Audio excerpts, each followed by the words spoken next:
Hello everyone, कैसे हो आप लोग सारे। हाफ ईयरली कंप्लीट हो चुकी है, क्लास 9th क्लास 10 दोनों की हो चुकी है और कई कई के तो रिजल्ट भी आ चुके हैं और रिजल्ट में काफी कम मार्क्स मिल चुके हैं। राइट, पेरेंट बहुत चिल्ला रहे। तो ऐसे कैसे हुआ? बहुत सारे बच्चे ऐसे सोच रहे कि नॉलेज तो बहुत था, लिखे सारे पॉइंट थे, पढ़ा भी बहुत था, मेहनत भी बहुत की थी, लेकिन फिर भी मार्क्स कम आए। क्या रीजन हो सकता है? दोस्तों, पढ़ते सब लोग हैं। राइट, पढ़ते सब लोग हैं, बट कुछ कुछ ऐसे स्टूडेंट्स होते हैं जो अपने प्रेजेंटेशन पे काफी काम करते हैं, अपने आंसर राइटिंग पे काफी काम करते हैं। इसकी वजह से वो आपसे थोड़ा बहुत आगे चले जाते हैं। राइट, तो इस वीडियो में हमें इसी के बारे में डिस्कस करना है। क्या होता है, एग्जामिनर आपका आंसर देखने के बाद 2 से 3, हार्डली 2 से 3 ही सेकेंड लेता है कि आपके आंसर को कितने मार्क्स देने हैं, मार्क्स काटने हैं या फुल मार्क्स देने हैं। तो प्रेजेंटेशन इज वेरी इंपॉर्टेंट। आप किस तरीके से आंसर को लिख रहे हो, दैट इज वेरी इंपॉर्टेंट। तो इस वीडियो में हम इसी के बारे में डिस्कस कर रहे हैं। 6 ऐसे गोल्डन टिप्स के बारे में या रूल्स के बारे में मैं डिस्कस करने जा रहा हूं जो आपके आंसर राइटिंग के स्किल को एक अलग लेवल तक लेके जाएंगे। तो वीडियो को आखिरी तक, लास्ट रूल तक देखना है आपको। फटाफट से नोटबुक लेना है, ज्यादा हम टाइम वेस्ट नहीं करेंगे, जल्दी से स्टार्ट करते हैं। राइट, तो writing style matters as much as knowledge. जितना नॉलेज आप लोगे उससे कंपेयर करोगे तो इक्वली इंपॉर्टेंट है कि आप उस नॉलेज को कैसे रिप्रेजेंट करते हो। तो representation is very important. So presentation creates a positive impression. जब भी एग्जामिनर आपके आंसर को देखता है तो उसको पॉजिटिव फील होना चाहिए, भैया लिखा है भाई। भले आपका एक पॉइंट मिस है, आपने एक पॉइंट को कम लिखा है, नॉलेज कम है, बट प्रेजेंटेशन आपका बेहतरीन होना चाहिए। ओके, तो जल्दी से स्टार्ट करते हैं। सबसे पहला पॉइंट है कि आपको आंसर राइटिंग में करना क्या है। तो सबसे पहला पॉइंट है right point wise, not in a paragraph. भैया क्या होता है, एसएसटी के आंसर में आप क्या करते हो, जो भी आपको आंसर क्वेश्चन ऊपर दिया है, फटाफट से आप एक ऐसे फॉर्म में आंसर लिखना स्टार्ट करते हो। तो ऐसे ज्यादा इफेक्टिव नहीं होता है, वो इजी नहीं होता है एग्जामिनर को पढ़ना, और उसमें भी आप बहुत सारी चीजें गलत कर देते हो तो उस पर पेन से रगड़ देते हो। राइट, तो वो काफी गंदा लगता है और वो इंप्रेशन आपका चला जाता है पेपर देखने का। तो ऐसा लिखो कि एग्जामिनर को अच्छा लगे। कैसा? Point wise. आपको हर एक आंसर को पॉइंट में डिवाइड करना है और उस हिसाब से ही लिखना है। इससे क्या होगा, it is easy for examiner to read and check quickly, है ना। एग्जामिनर क्या करेगा, उस पॉइंट को ही पढ़ेगा। राइट, उस पॉइंट को पढ़ने के बाद वो जज कर लेगा पूरे आंसर। हाँ भैया अच्छे से पॉइंट लेगा, और लास्ट वाले पॉइंट रीड भी नहीं करेगा और पूरे मार्क्स दे देगा आपको। राइट, तो पॉइंट वाइज लिखना इज वेरी इंपॉर्टेंट। और paragraph makes the answer confusing, है ना, कि क्या पढ़े उसमें से। एग्जामिनर खुद कंफ्यूज हो जाता है कि इसमें से पढ़ू क्या मैं। तो पहला पॉइंट आपको ध्यान में रखना है कि आंसर सारे आपके क्या होने चाहिए, पॉइंट वाइज होने चाहिए। दूसरा, leave gap between the questions, है ना। अभी क्या होता है, बहुत सारे स्टूडेंट ऐसे मैंने देखे, मैं भी पेपर चेक कर चुका हूँ बहुत सारे, तो मैंने बहुत सारे ऐसे स्टूडेंट देखे, अगर ये आंसर आपका आंसर शीट है, ठीक है, तो अगर आंसर यहाँ पे, अगर पहले का आंसर लिखा है यहाँ पे, ठीक है, तो दूसरा यहीं से स्टार्ट करते हैं। तो समझ नहीं आता है कि पहला कौन सा है और दूसरा कौन सा है। इसमें भी मिस्टेक और क्या करते हो आप, या नंबर भी आप गलत लिख देते हो, तो इससे एग्जामिनर को काफी हार्ड जाता है कि कौन सा क्वेश्चन कैसे लिखा हुआ है। अगर आप इसी के बीच में, अगर यहाँ पे आप गैप देते हो, अगर ये आपका आंसर है तो यहाँ से गैप देके अगर दूसरा आंसर आप यहाँ से स्टार्ट कर रहे हो, ओके, यहाँ से स्टार्ट कर रहे हो और पहला आंसर आपने यहाँ पे लिखा हुआ है, तो यहाँ पे जो गैप है ये क्लियरली, ये आंसर एक है, ये एक आंसर है। तो ये इससे क्या हो जाएगा, it help examiner to separate answer clearly, कि आंसर कौन सा है, पहले का ये है, दूसरे का ये, और दिखने में भी ये काफी क्लीन और नीट लगेगा। तो दूसरा पॉइंट है कि आपको गैप रखना है। एक क्वेश्चन लिख रहे हो, उसके बाद आपको थोड़ा गैप रखना है, फिर दूसरे क्वेश्चन की तरफ जाना है। तीसरा है start new section on a new page. अब यहाँ पे सेक्शन वाइज होता है ना, हिस्ट्री। पहला कौन सा है आपका, हिस्ट्री,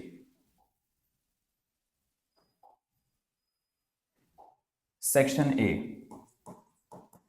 ठीक है, सेक्शन ए आपने कंप्लीट कर लिया है, समझो ये आपका पेज है, ठीक है, आपका सेक्शन ए यहाँ पे खत्म हो चुका है। तो इस पेज को छोड़ दो, न्यू पेज पे जाओ सेक्शन बी के लिए। इससे थोड़ा सा वो इंप्रेसिव लगेगा और एग्जामिनर को भी अच्छा लगेगा। स्टार्ट इस section on fresh page, show good organisation and clarity, है ना, एक क्लैरिटी बनी रहेगी कि हाँ सेक्शन ए यहाँ पे खत्म हो चुका है, सेक्शन बी दूसरी तरफ से स्टार्ट हुआ है, दूसरे न्यू पेज से स्टार्ट हुआ है। तो इससे एग्जामिनर क्या होगा, थोड़ा सा इंप्रेस हो जाएगा और आपके मार्क्स भी यहाँ पे बढ़ेंगे। चौथा रूल है अंडरलाइन द इंपॉर्टेंट कीवर्ड्स, है ना। जो भी कीवर्ड्स है, जैसे कि डेट्स है ना, डेट्स हुए, की टर्म्स हुए, सब हेडिंग हुए, है ना। अब अगर आप पैराग्राफ वाइज आंसर लिखते हो तो ये आप नहीं कर सकते हो, है ना। आपने हेडिंग कहाँ पे लिखा है, कौन से कीवर्ड है, ये कहीं पे दिखाई नहीं देंगे। अगर आप पॉइंट वाइज लिखते हो तो आपका पॉइंट स्टार्ट होता है यहाँ से, हाँ, आपने एक पॉइंट लिखा है, राइट। तो यहाँ पे जैसे कि एक एग्जांपल ले ही लेते हैं हम, ओके, फेडरलिज्म, ठीक है। तो फेडरलिज्म ऊपर लिखो, ठीक है, इसको अंडरलाइन करो, पॉइंट 1, पॉइंट 2, पॉइंट 3, राइट। दिखने में कितना अच्छा दिखता है। एग्जामिनर इजी वे में फर्स्ट, हाँ सही है, सही है, सही है, राइट। तो एग्जामिनर के लिए क्या रहेगा, ये काफी इजी रहेगा चेक करना, राइट। तो it help examiner to locate main point instantly. अगर आप अंडरलाइन करते हो उसको, ठीक से अंडरलाइन करोगे, डेट को अंडरलाइन कर लिया आपने, या एक इंपॉर्टेंट वर्ड आ रहा है, राइट, या हेडिंग है या सब हेडिंग है, अगर इसको आप अंडरलाइन कर लेते हो तो इससे क्या हो जाएगा, एग्जामिनर क्या करेगा, उस पॉइंट पॉइंट को ही क्या करेगा, टिक मार्क करेगा। कई कई बार क्या होता है, वो पॉइंट पूरा रीड ही नहीं करते, उस कीवर्ड से ही आपको आंसर मिल जाते हैं। तो कीवर्ड को अंडरलाइन करना काफी जरूरी है। It increase the chance of full marks. अगर आपने गलत भी लिखा होगा या आपका ग्रामेटिकल मिस्टेक भी होगा, फिर भी एग्जामिनर आपको पूरे मार्क्स देगा, क्योंकि आपने पॉइंट सही लिखा हुआ है और कीवर्ड को क्या किया, हाईलाइट किया हुआ है। तो वो इतना टाइम नहीं लेगा पढ़ने को, राइट, फटाफट से वो आगे जाएगा, तो मार्क्स बढ़ेंगे आपके। पांचवा रूल है, नो बॉर्डर्स की प्रॉपर मार्जिन। अभी बहुत सारे स्टूडेंट हैं जो क्या करते हैं, आपको यहाँ पे शो करके दिखाता हूँ एग्जैक्टली क्या करेंगे। यहाँ तो लाइन ऑलरेडी है ही है, ठीक है, यहाँ पे लाइन ऑलरेडी है ही, यहाँ पे भी मार देंगे, यहाँ पे और एक कर लेंगे, यहाँ पे इतना मार्जिन छोड़ के और यहाँ पे लिखना स्टार्ट करेंगे। तो क्लियरली एग्जामिनर को क्या है, पता चल जाएगा कि आप क्या कर रहे हो, आंसर को बड़ा करने की कोशिश कर रहे हो या बड़ा दिखाने की कोशिश कर रहे हो, राइट। वो उसे क्लियरली समझ में आ जाएगा और ये दिखने में भी बहुत इफेक्टिव नहीं लगता है, बहुत गंदा लगता है। तो इससे आपके मार्क्स यहाँ पे चले जाएंगे। तो मार्जिन कितना होना चाहिए, या तो आप मार्जिन लगाओ ही नहीं, या मार्जिन लगाना है तो बहुत ही कम। अगर यहाँ पे आपका पेज एंड हो रहा है, ठीक है, राइट, तो आप यहां से मार्जिन लगा लो, इतना मार्जिन ओके है। वैसे तो मार्जिन लगाना ही नहीं चाहिए, राइट। तो मार्जिन अगर लगा रहे हो तो बहुत गैप मत रखो, यहाँ पे बहुत ही कम गैप रखो, राइट। उसके साथ इससे क्या होगा, आपका maintain 1 inch margin on both side. अगर दोनों साइड में अगर मार्जिन रखना ही है आपको तो 1 इंच ठीक है। Keep writing neat and align. लिखोगे तो वहां पे गैप मत रखो लास्ट में। क्या होता है, कहीं कहीं बार कहीं पे किस लाइन में ज्यादा गैप रह जाता है, नीचे जाओगे तो वो गैप को फुलफिल किया, वापस गैप रखा, तो आंसर वो ठीक से नहीं दिखेगा। अगर फिर भी आपने अगर पॉइंट अच्छे लिखे हैं, पूरे लिखे, फिर भी उसमें मार्क्स आपके कट हो सकते हैं। उसके साथ लास्ट है, अंडरस्टैंड द क्वेश्चंस डिमांड। बहुत सारे ऐसे स्टूडेंट है भैया, क्वेश्चन को ठीक से रीड नहीं करते। आपको जो उस क्वेश्चन में का एक वर्ड समझ में आता है उस पर लिखना आप स्टार्ट कर देते हो, राइट। तो एसएसटी में ऐसा नहीं करना है आपको। 2 मार्क्स का क्वेश्चन है तो 2 पॉइंट्स नेसेसरी है। 3 मार्क्स का क्वेश्चन है, 3-4 पॉइंट को लिखो, सिर्फ पॉइंट मत लिखो, उसका एक्सप्लेनेशन भी करो, उसका एक्सप्लेनेशन भी करो। सिर्फ 3 लाइन में 3 पॉइंट को खत्म कर दिया, इससे आपको फुल मार्क्स नहीं मिलेंगे। उसका एक्सप्लेनेशन होना ही चाहिए। अगर उतना एक्सप्लेनेशन बुक में भी नहीं है, फिर भी आपके पास एज ए एसिस्टेंट स्टूडेंट इतना माइंडसेट होना चाहिए कि आप एक क्वेश्चन को डिस्क्रिप्टिव फॉर्म में लिख सको, राइट। तो इतना आप में स्किल होना ही चाहिए। अगर 5 मार्क का क्वेश्चन है, 5 पॉइंट लिखो, डिटेल में एक्सप्लेन करो विद एग्जाम्पल, तभी पूरे 5 मार्क्स मिलेंगे, तभी पूरे 5 मार्क्स मिलेंगे विद एग्जांपल। जितने भी एग्जांपल आपको है, लिमिट नहीं है एसएसटी में, आपको पॉइंट पकड़ना है, उस पर लिखना है, बस डिस्क्रिप्टिव लिखना है, राइट। तो 3 marks question, 2 marks question, 3 marks question, 5 mark question. 5 mark question में बेसिकली क्या होता है, सेक्शन 1 लिख देंगे, राइट। उसके साथ यहाँ पे क्वेश्चन मार्क डाल के आपको और एक दे देंगे, यहाँ पे क्वेश्चन मार्क डाल के एक्सप्लेन बोल देंगे आप। तो बड़े क्वेश्चन होते हैं। तो इस बड़े क्वेश्चन को अटेम्प्ट कैसे करने, जैसे क्वेश्चन की डिमांड है उस हिसाब से ही इसे क्या करना है आपको हैंडल करना है। जैसे कि पहला आपको अगर व्हाट इज फेडरलिज्म पूछा है तो पहले फेडरलिज्म का हेडिंग डालो और फेडरलिज्म को एक्सप्लेन करो, खत्म, इस सेक्शन को खत्म कर दो। दूसरा यहाँ पे फीचर्स पूछे तो फीचर्स नीचे लिखो, फीचर्स, फीचर्स लिखो 1 2 3, राइट। लास्ट में अगर पूछा है what are the advantages of federalism, तो एडवांटेजेस का एक अलग सेक्शन बनाओ नीचे और फिर एडवांटेजेस लिखो।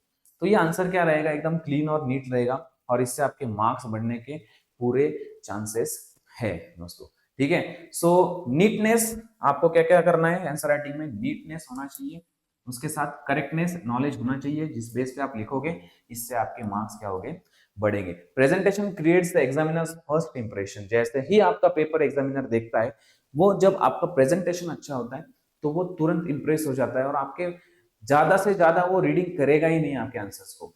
जो आपने कीवर्ड्स को अंडरलाइन किया है, आपका हैंडराइटिंग अच्छा है, प्रेजेंटेशन अच्छा है, कीवर्ड्स देखेगा, मार्क्स दे देगा। तो इस तरीके से आपके काफी मार्क्स, 10 मार्क्स तो भी अप्रोक्सीमेटली अगर आप अच्छा प्रेजेंटेशन करते हो तो आपको बढ़ते ही बढ़ते हैं, राइट। तो presentation create the examiners first impression and follow this tips. जितने भी टिप्स मैंने बताए हैं, और 6 टिप्स, अभी तो हाफ ईयरली चला गया है, प्रीलियम 1 है, प्रीलियम 2 है, pre board first and pre board second आपके स्कूल में जो भी होने वाले हैं, तो उसमें इस टिप्स का यूज जरूर करना। डेफिनेटली बोल रहा हूँ, आपके मार्क्स अगर पहले 55 थे, 60-65 तक जाने की पूरी संभावना है।